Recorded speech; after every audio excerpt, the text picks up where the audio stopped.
and gentlemen, boys and girls, and assembled companies, welcome to Tell Muses, a storytelling podcast for storytellers, with storytellers, for anybody interested in stories and the wonderful art of storytelling. And well, you might have noticed that the beginning today was a little bit different than usual because with us we have the one and only, the inimitable, the wonderful, the amazing, all the wonderful adjectives that there are out there, John Rowe. Hello, John, and welcome to Tell Music. It's a real honor to have you with us. Welcome, John. Oh, hello, Simona and the spinner. Get your pronunciation right, John. I've only known you for 1,000 years, No and you worries, don't you look a can. day over 16. I like you. You can call me what you like, John. Okay. So, sweet John. Um, we hear you're back in the UK for the people who are listening, but you're a very well-known figure. You've been doing this for decades. Still, there might be a few people who do not know who John Rowe is. Would you like to tell us about that? Me? Describe Yep. myself. Oh, yes, please. Well, I've been pootling around the arts, not just storytelling, but the arts in general. At least since I was about 16 when I floated off to art school, and and then I gave that up. Um, so I thought I was going to be a visual artist. Then I started adding words to the bottom of the drawings. So I thought I was going to be a poet, and so I was on the poetry circuit for a little while, and with some experimental shows in the 70s with another poet called Nick Toxic. And we had our next show was called Stereo Graffiti, was a mixture of musicians, and poets, and then gradually, well, I worked in an arts centre in Colchester in England from 86 to 90, and that was about the time. I mean, there was a lot, the storytelling was sort of floating around under the surface, but then there was a company of storytellers, which was Hugh Lupton and Ben Haggerty and people, and they came, and Pom Clayton, who turned up at the Arts Centre with their storytelling show. I didn't know storytelling was. I've been doing it, but I didn't know it was a thing. Because I'd always been doing things, and I mean, earlier I'd learnt. I wanted to write a book about a time traveller, so I walked around East Anglia and in medieval costume. Just to see what would happen if, I mean, and I didn't take lifts. I just walked around and stayed in places where a medieval peddler would stay, like a leather worker or an inn or something like this. And but for that walk, I learnt stories. That was before the art centre, it was, and sort of some local stories. And so I could add a bit of colour to the character. And and occasionally I told stories in places I was staying. If I was staying in an inn, I'd heard stories there, but I still didn't know it was the thing. And it wasn't until I saw a company of storytellers, and then I met a fantastic storyteller called Duncan Williamson, who was an old Scots traveller, and I got to know him quite well. And then I was made redundant from the arts centre. They closed my bookshop. I had a bookshop, and they closed it. They didn't subsidise it anymore, and that was my wages, so there wasn't any point in turning up. And I had to earn a living, and I sort of I was sliding into storytelling, and then one day, Tybee Davenport, who is a fantastic woman, who used to promote a lot in East Anglia, said, "It's a shame you're not a storyteller. I could give you some money." Um, and So I said, by an amazing coincidence, Tubby, I am. At that point, I was scraping a living as a poet and doing odd jobs, And so, and then I suppose and I thought, well, no one knows me. I mean, I was completely conceited. I thought, like, I think I thought I'd served my apprenticeship. In fact, I was just starting it. And so I went to a man who owned a fairground in Felixstowe on the coast, who needed some publicity. I needed some publicity. So I said, Charlie, I'm going to tell stories in your fairground. And we get the local paper, we'll get the papers to write about it. And I got, it worked quite well. We got that full page. And then, so I was all season, all one summer, I sat in front of a ride. And, going clickety clack, clickety clack, clickety clack behind me. And so that sort of meant that I had to learn to do open air storytelling. And I was already doing some. I was, having, I'd gone back to my own people, all the alternative stuff at the fairs and so forth. For the odd booking, and it's gone on from there. And I sort of have been flacking around on the edges. I mean, I love my open air, and I've done back to schools. Wonderful organisation called Authors Abroad, who publishes me as well. They sent me around the world doing places like Brunei and Malaysia, Indonesia, and stuff, and a lot in Europe and Switzerland, France, and I was and it's kind of grown from there, and then I got the. Unless you want to ask me specifically about Marrakesh, I'll roll into how I got to Marrakesh. Um, I first went to Marrakesh in '68, and on with a couple of other hippies, and as we will be called now, and we drove down an old English car, an Austin A35, and through France, through Spain, across Morocco. We couldn't find anywhere to stay in Marrakesh, so we drove out to the coast of Essaouira, and the roads were really bad then, and we ran out of petrol on the Atlas, and we freewheeled down the Atlas to a little village that had a petrol station and sold plantains. I didn't know what a plantain was. I thought they were just very big bananas, and there was this little village had like all it had was plantain stores, and they were all green. I thought, why is everyone selling green bananas? And there was one stall that had yellow ones, so I bought a huge bunch of these and ate them raw. I didn't know you cooked plantains. Everyone looked, it was a sort of lorry driver's place, a little wooden motel-y thing, and all these lorry drivers were looking at this crazy Englishman in the corner eating raw plantains. But anyway, that was me. And then I was 68 and came through Milan, came through, not Milan, and Simone, that's your end of life. Came through Madrid during the May Day riots and didn't know about that because we're on a train. Came through Paris. That's wonder why we kept being kicked while we were sleeping in the station the next morning. Didn't realise that it was the revolution that was happening and at the Sorbonne. And only when I got back to Britain did I realise. Anyway, so that's my first explanation to my first Moroccan adventure. So, the spinner, you want Lots to of ask adventures, John. Really, lots of adventures. And obviously you went back to Marrakesh. That was just the first time that you got there. And then you came back and went back to it was Marrakesh multiple times, decades. right?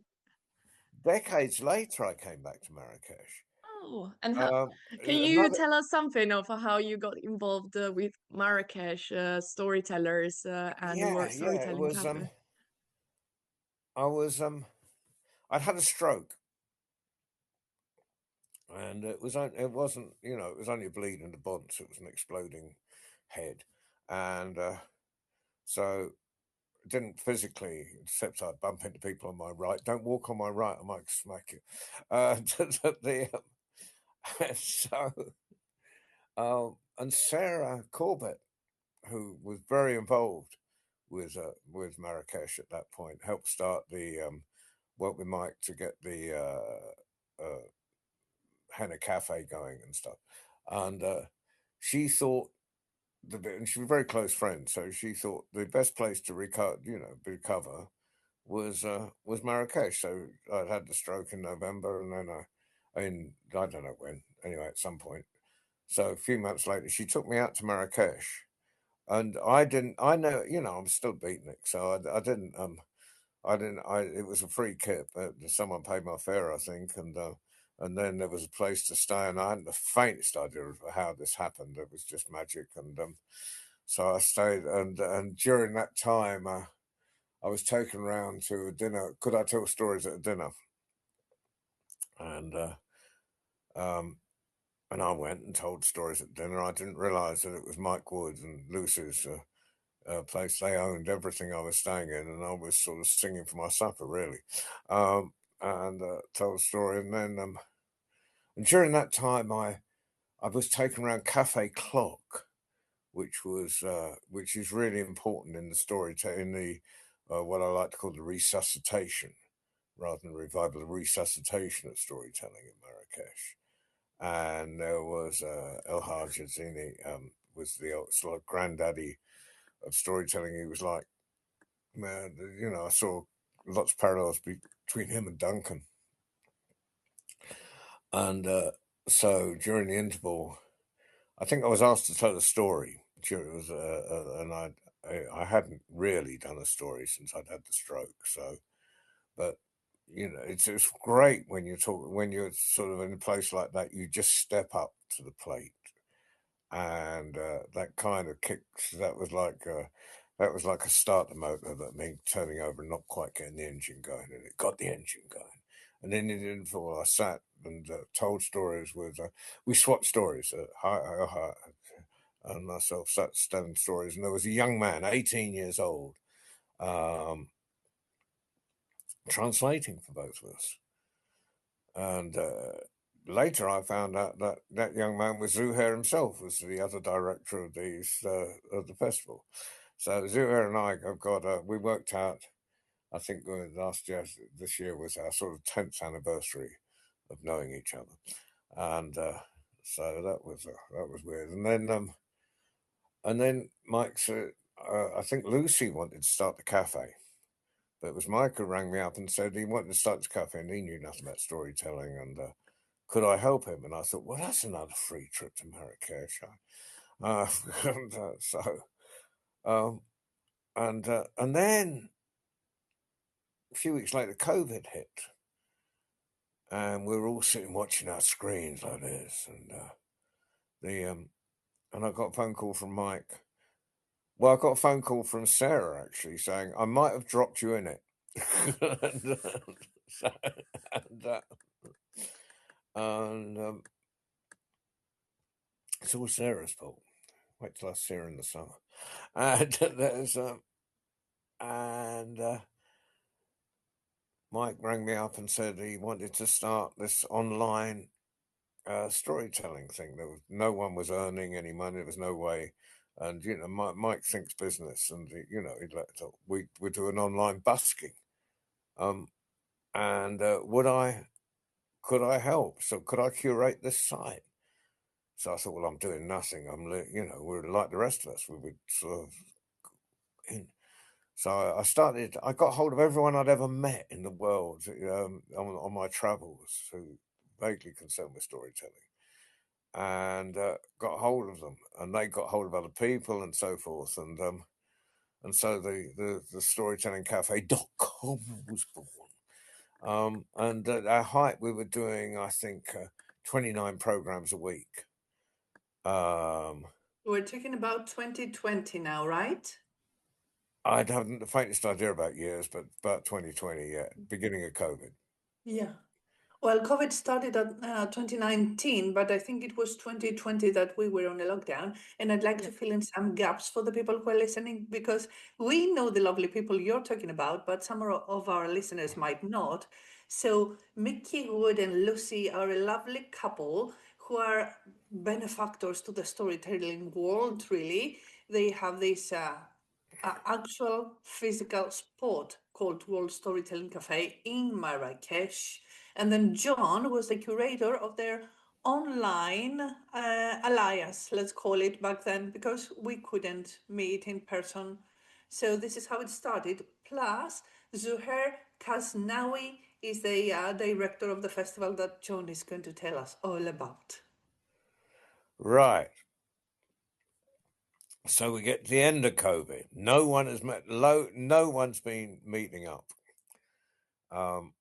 So, and by this time, Zuhair is on. Is back and active, and trying to get his storytelling school going.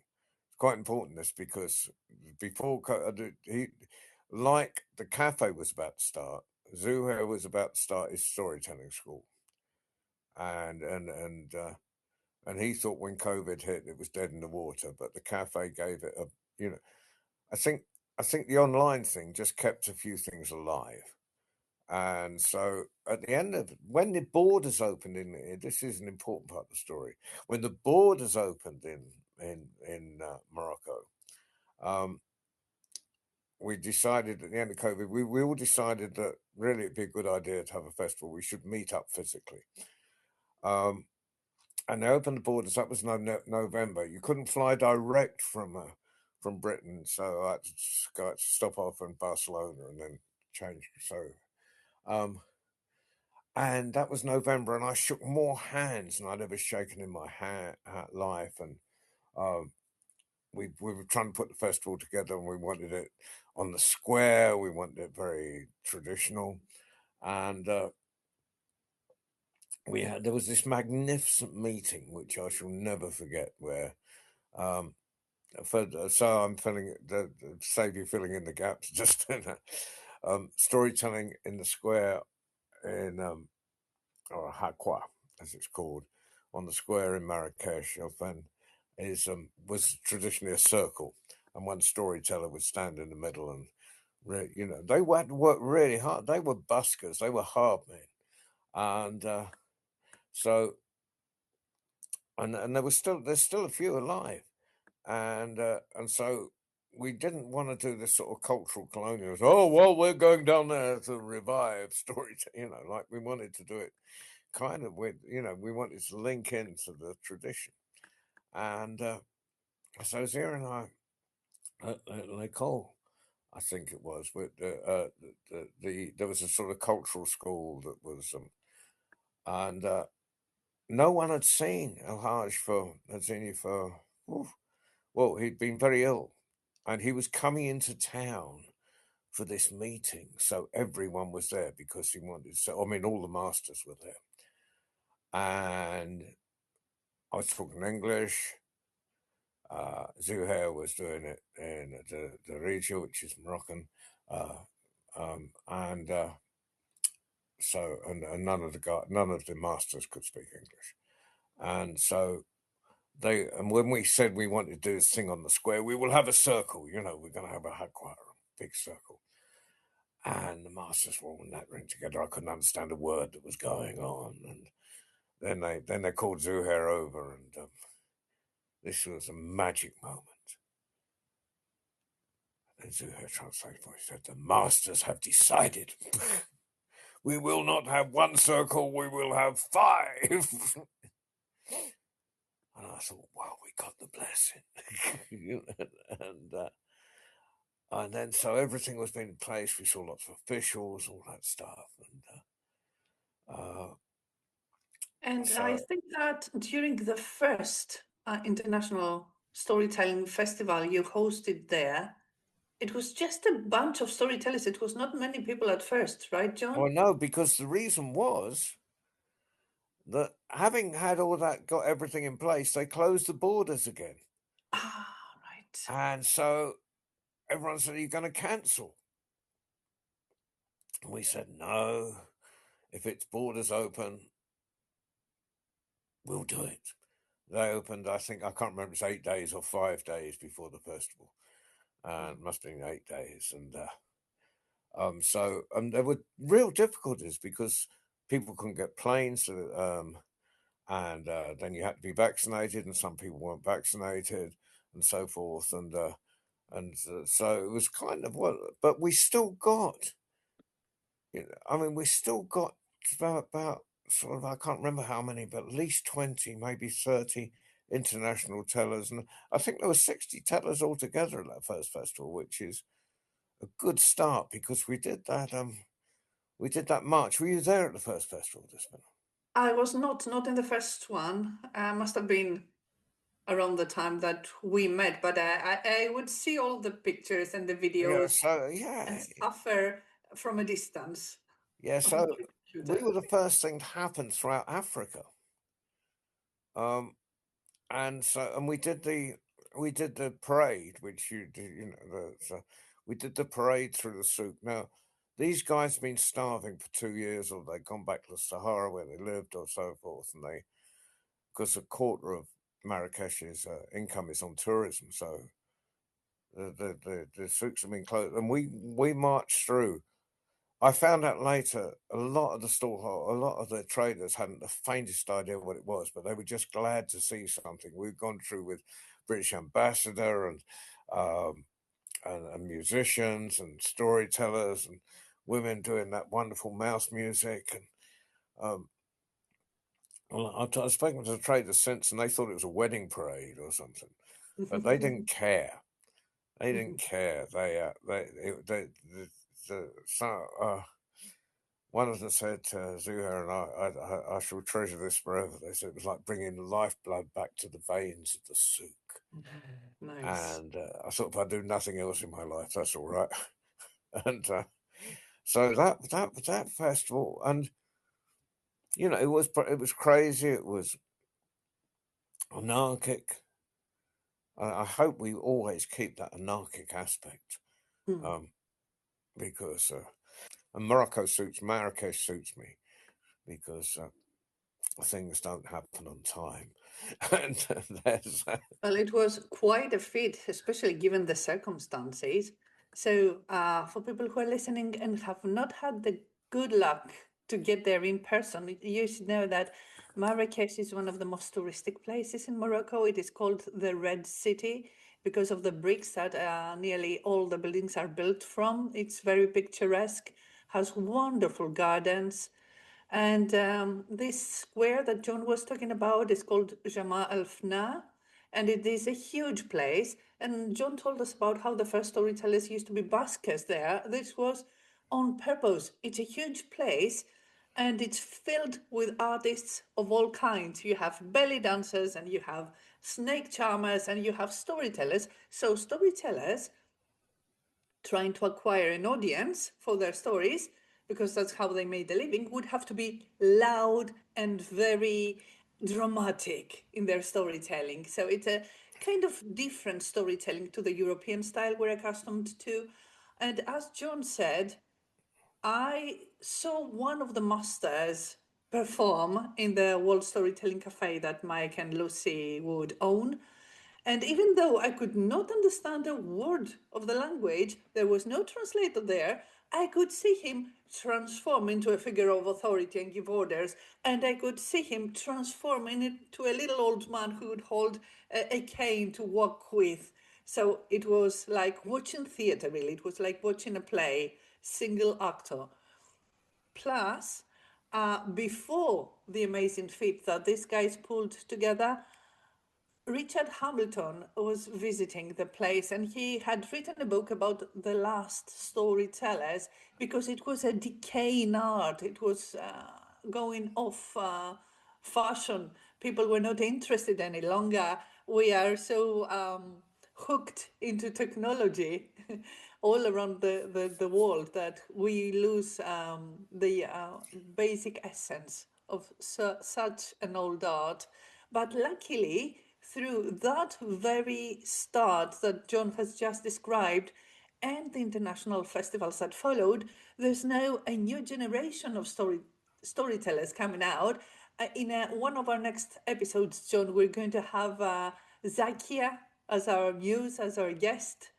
And I think what you said about blessing, getting the blessing of the old storytellers, I saw that taking place from the students of a very old master who would go there, kiss his hand first, receive his blessing, and then go on stage and perform for the audience.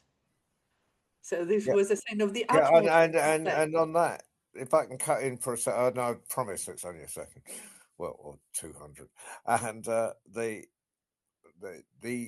person really who kept the spark, who blew, who turned that spark in the embers was El Hajazini, because when he went to Cafe Clock, and I don't know whose idea it was, but he wanted to pass the square was dead for storytelling, and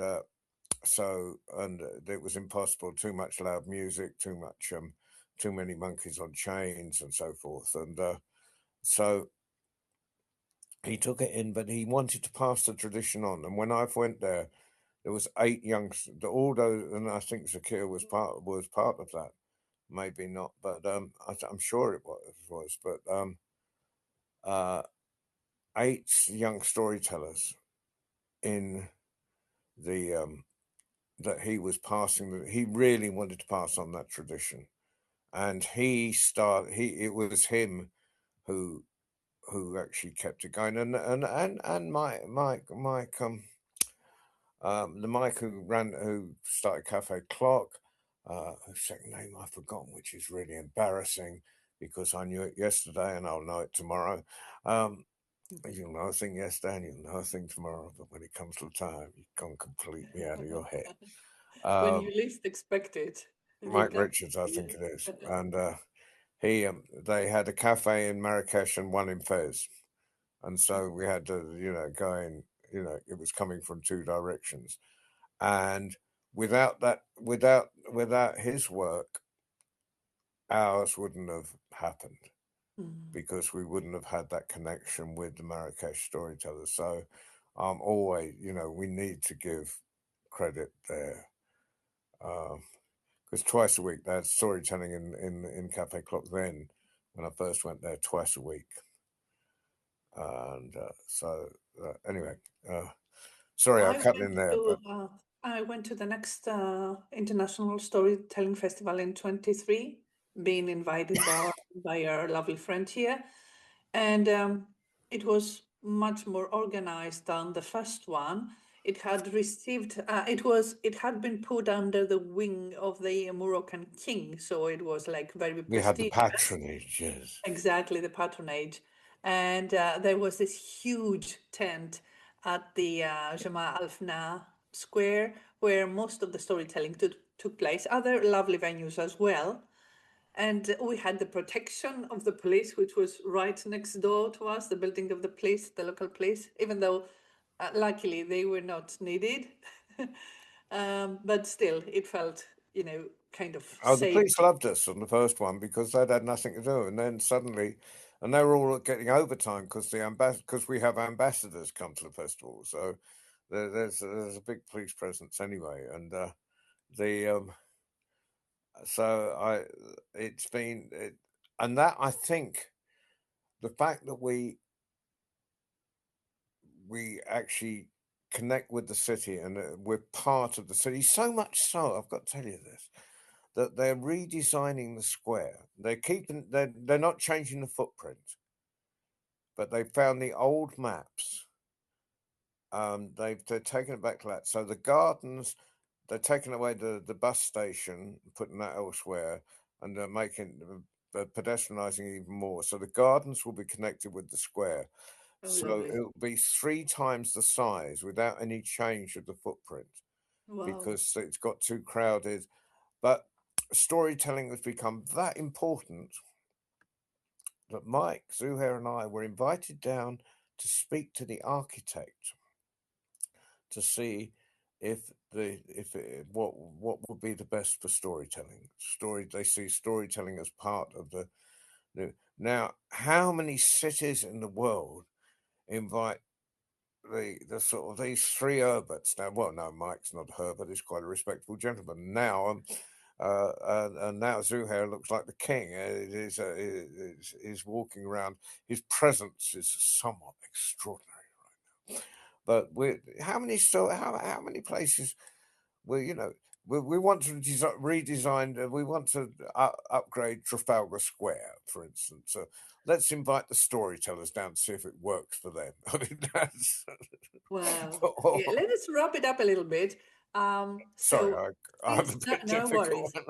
Since 23, it has been happening every 2 years, so there's time enough for people to plan and for the organizers to plan it better, of course. Last year, the lovely people who managed to go there managed to break a world record. So they were all given certificates by the Guinness World Records that they have the longest storytelling with audience, very specific prerequisites that they met. So they all got this certificate that they're the superb storytellers that they are. Next year, in 27, there will be the fourth international storytelling festival there, to which, fingers crossed, I hope I will be part of. But now, John, perhaps it would be time for you to give us a story. What do you think? Ah, I know stories. I know no stories. But if I was going to tell you a story, I might tell you this one.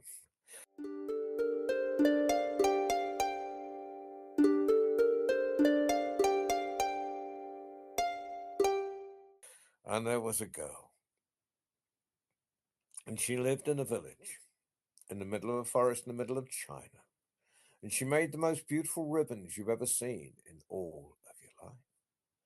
And everyone from the village sewed those ribbons onto their clothes. You know what it's like when you got new clothes? You love to show them off.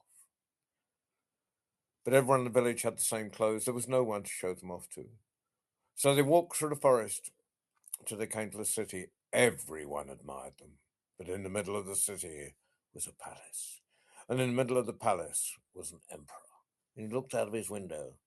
How come those people down there have got better clothes than me? Servants, go and find out where they got them from. And the servants went out and found out all about the ribbon maid. Well, don't just sit there, go and fetch her. Well, off went the servants through the palace, through the city, through the forest, till they came to the village, and there was the ribbon maiden, making the most beautiful ribbons you've ever seen in all of your life. You, girl, the emperor wants to see you. Well, I don't particularly want to see the emperor, said the ribbon maiden, just carrying on sewing. You can't turn down invitations from the emperor. Well, they took her. They put her on the cart. They dragged her through the forest. They dragged her through the city. They dragged her through the palace. They threw it down the emperor's feet. You, girl, you will make me the finest ribbons you've ever made in all of your life. Pardon, she said. You think you'll send your servants to my village, insist I come and see you, and when I refuse, have them put on a cart, drag through the forest, drag through the city, drag through the palace, thrown down to feet, and say, you go, you will make me the finest ribbons you've ever made in all your life. You must be joking. You can't talk to emperors like that. Well, he took her and he locked her in a room. You go. You've got 7 days to sew me a live chicken. And if you can't sew me a live chicken in 7 days, it's off with your head. She was a bit worried. She thought she'd try, so she sewed, and she sewed, and she sewed, and she sewed, and after 7 days, there was the most beautiful embroidered chicken, but still an embroidered chicken. It wasn't alive, and she thought how difficult it would be to hold up her head without a body underneath it. She cried. Tears dropped on the chicken. She bit her thumb. Drop of blood dropped on the chicken. Suddenly, there's a live chicken in the room. In walked the emperor. There you go, she said. Live chicken. You didn't say that, said the emperor. Someone brought that in for you. The chicken jumped up, pecked him face, jumped out the window. Right, 7 days to sew me a live peacock. I don't want any skimping, big fantail, eye on the end of every feather. If not, you know exactly what happens. Off with your head. She was even more worried, but she carried on. She sewed and she sewed and she sewed and she sewed. And after 7 days, there was the most beautiful embroidered peacock.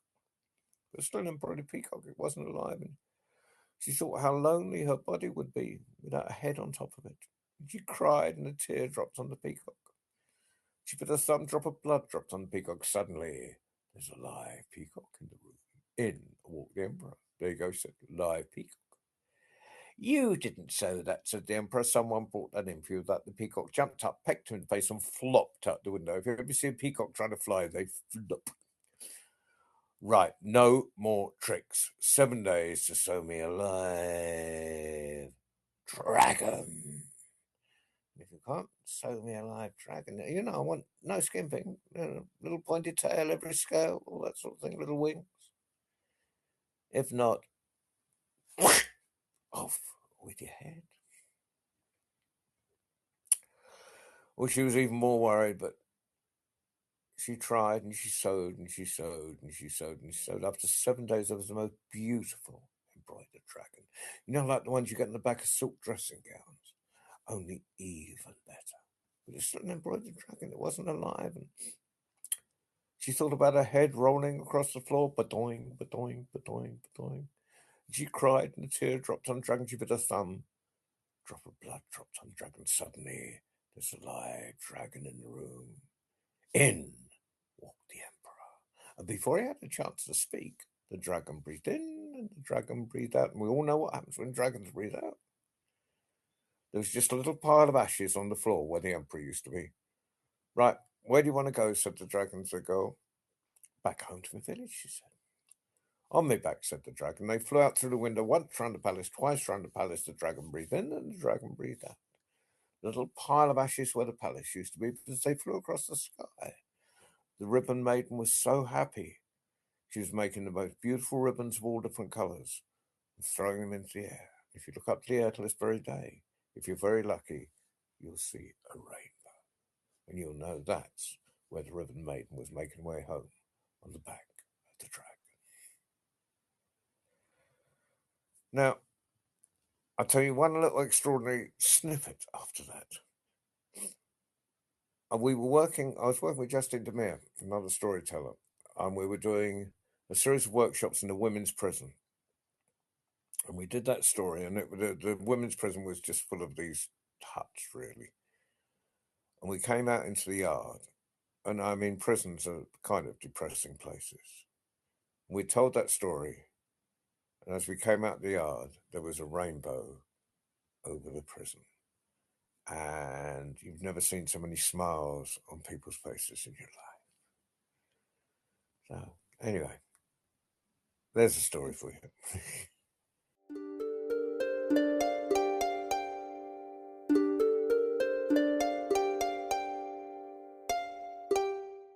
It's a wonderful story, and this anecdote that you told us about the women in the prison just makes it even more special. Thank you, John.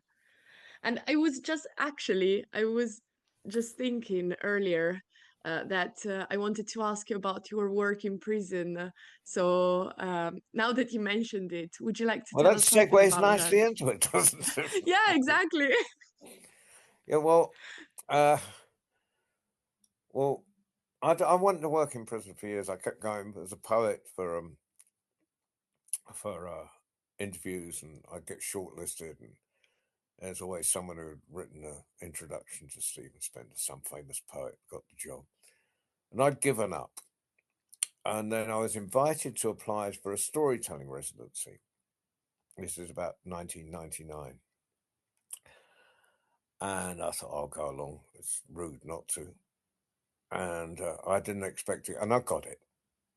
And I was the first storyteller in residence in the British prison. So it was a 2-year residency. And I got to go home at night, obviously. And all the papers made enormous fun of it. It was, I was on the front page of the Guardian and page 3 in the Sun, which is a sort of rubbish newspaper here. And then they all made fun of it. And then, but it was the beginning. There was an embryonic storybook dad scheme where prisoners read stories for their children. We recorded it then on cassette tapes and sent it in. And whenever we were asked about a famous prisoner we had in that prison, it was one of the Cray brothers. We said we don't talk about individual prisoners, but we'd get them on to the Storybook Dad scheme because it's got an R factor, and so that grew as a story, and it ran for months, and it's happened all over the world, and it's very someone much more bureaucratically competent than me took it up in Britain and turned it into a real great charity. But I was, but then I got hooked on working in prisons. I loved it. I became the sort of like anything arty got put my way. I was sort of like this weird geezer walking around with keys, and so we did plays. I've had marvelous moments, and I hadn't done it for a long time. And I did a series of workshops in the prison about just January, and that was great. But I think I've done about 30 odd prisons altogether, and I spent probably more time inside than most lifers. But it's been an experience, and if it taught me anything, it's like the difference between me being there and me having keys and not having keys and being locked up is about the width of a cigarette paper, and I think that's most of us. It's down. There's a lot of luck involved.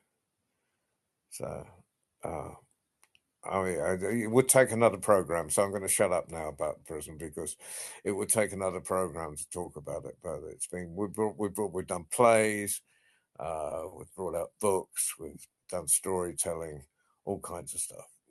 Yeah, perhaps it would be a good idea to have an episode solely on storytelling work in prisons. I might motivate more storytellers to get into that. But yeah, let's leave it aside for the moment. As you said, would you like to tell us a bit about Feast you're quite involved with? Yeah, well, I met, but I've never beat the Feast, and I'm not involved in it, but I did meet all the people from Feast on this trip.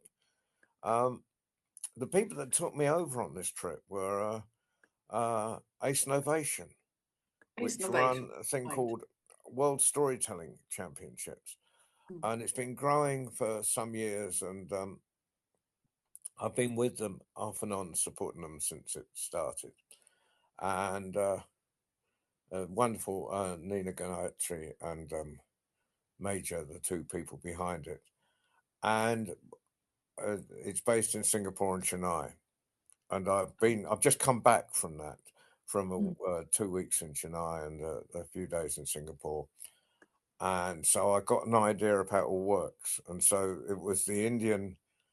They're doing it country by country now, so it was the Indian championships that they were.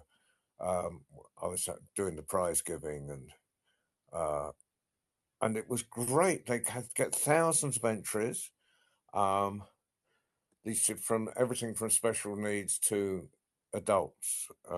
There's all these different age groups, and that's and it's actually almost it's outside the storytelling world, the conventional storytelling world, but it's encouraging people to get involved, and then they do go and do workshops with sort of bus drivers and commerce, and I went into university while I was there talking to MBA students, and but it's pretty well financed by those commercial organisations running the workshops and paying for the workshops, and also there's an entry fee for the for the competition, but that sort of pays for admin and that sort of thing, and I think it was the first one, which was worldwide, was very difficult for them because how do you get cups and things across? You can't put them in the post, and so. But this time, I was fantastic. The Indian one was fantastic, and being taken very seriously, but again, very seriously by the authorities and things in there that are loving it. And we are going to start English in the UK and Ireland. I'm probably going to be administering. It's like I haven't got enough to do. Administering the championships for you can, because it's sort of spreading. I've always been interested in spreading storytelling into areas that don't have it. So, that's why I do festivals. That's why I get involved with the Marrakesh thing, where, and I like to sort of take a punt on people that just don't normally get a chance to tell stories. So we have a lot of new people in Marrakesh, as well as and this seems to be the same thing. That gives people a boost. It sort of encourages storytelling. And so ACE Innovation World Storytelling Championships is and having seen it, it's very difficult when you just speak to people on Zoom, but having actually been there for 10 days and or so, it's all real now. And John, I think that I'm speaking for myself at the moment, but I think that this is something that in the storytelling community, people who know you, I think we all share the same thoughts that we appreciate how much you do to spread the art of storytelling and encourage people to tell stories, even just children, for example, at the International Storytelling Circle for children at the World Storytelling Cafe that started, I think, during the pandemic and then went on for years, encouraging children to tell stories. And now this festival, but also at the World Storytelling Cafe, whenever we met and told stories, you are always very, very encouraging. And I think that this is something that we all appreciate about you and your work throughout the years, John. So I'm speaking for myself, but I think that so many storytellers from the storytelling community appreciate you for this and all your hard work. So you've got so much to do, so much on your hand, so much on your plate, because you're just an amazing person, John, and I think we all love you for that. I'm humbled. And I'm humbled. and this is just me fangirling, possibly. And John, since for me, but for many storytellers, I think you're one of those larger than life characters, and you've done so much. And one thing that I really appreciate is that you know every single name of the people that you met throughout the years. And even if we don't meet for months, whenever I see you, you always remember who I am, and you ask me about myself. And well, that's something that I think we really appreciate about Thank you. you, Simona. Let- I happen to have a very bad memory for names. no, you Oh, me don't. I too. had Me to too. teach. I had to teach my children not to keep poking me and saying, "Who is this I was talking to?" Yeah. But and John, I've got a question for you, which is a bit different from what we were talking about, because you know when we've seen you wearing different kinds of clothes, but when you tell stories, you're usually wearing a specific outfit with your top hat, and you're dressed in a particular way. You've got a stick. Would you like to tell us something about how that outfit was created and why I you think wear of that it as outfit? picking it up from the dustbins of history. Um, and in fact, the first bit of it, which is the top hat, came from a dustbin. Um, when I was working with Stereo Graffiti that I mentioned earlier, this poetry music show, we were rehearsing around around the bass player's house. And next door, they were cleaning out an old dame school, a little nursery school that had been run since the 1930s or something. And they were clearing the house, and I watched this brand new top hat go into the dustbin by the clearer. So I hopped over the wall and retrieved it. And I think it developed it developed literally from a dustbin.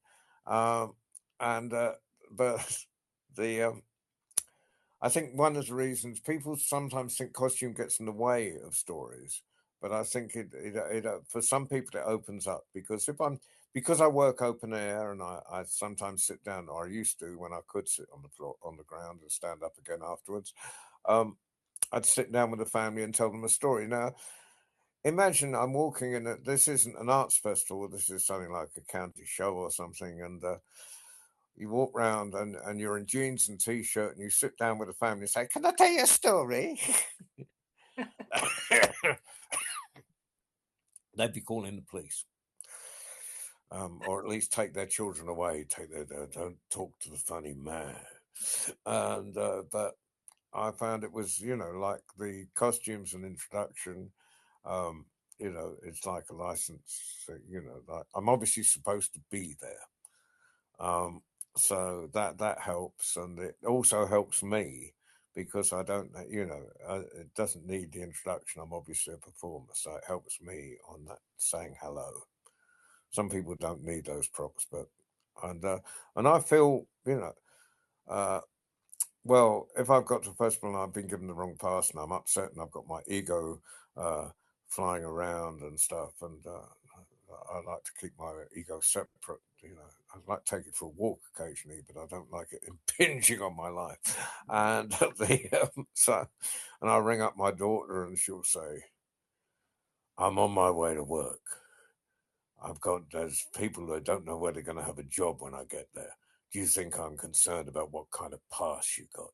Go and put on your top hat and get on with it."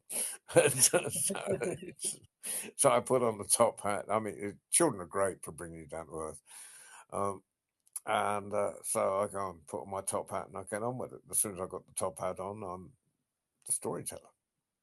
Yeah, and many people do know you as a storyteller, but you're also a poet. And I think that when you're reciting your poems, the poems you write, that can be about anything, can be about someone, some a random stranger you meet on the street, up to the political current situation of the days that gets into you. I think people can see more clearly the vulnerability of the person and the empath that you are, not just a storyteller.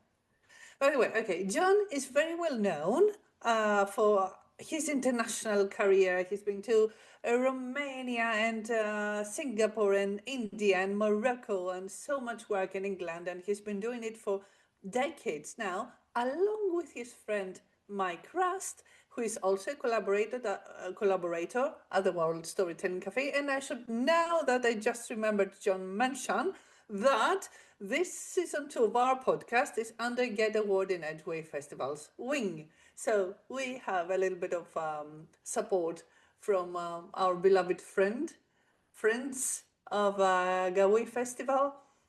And we highly recommend it to people listening in every episode that at least once they should give it a try. It's happening every October in a very nice, picturesque town of Marchwenlock, next to the Welsh border, but on the English side. And John, I think it's about time